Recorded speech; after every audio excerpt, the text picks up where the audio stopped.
আমরা পিকনিক করছি। দেখো, এটা দুপুরবেলায় পিকনিক, দুপুরের পিকনিক। দুপুরবেলায় 3 তলার ছাদে খুব রোদ, রোদে বসে খেতে খুবই আরাম লাগে, আর রোদে বসতেও ভালো লাগে। তাই আমরা আমাদের পাড়ার কয়েক ঘর মিলে আমরা ছাদে বসে পিকনিক করছি।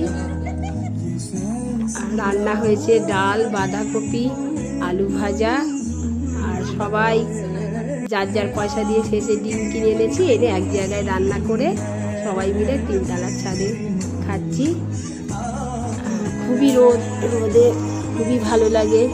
শীতকালে রোদে বসতে খুবই ভালো লাগে। রোদও পোয়ানো হচ্ছে, আর মেঝেতে বসে খাওয়ার আনন্দটাই আলাদা। একদম পুরনো স্টাইলে, আগেকারের দিনের মতো। এখন তো কত রকম স্টাইলে পিকনিক হয়, লাইটিং, ঝিকঝাক, ডিজে, কত কি।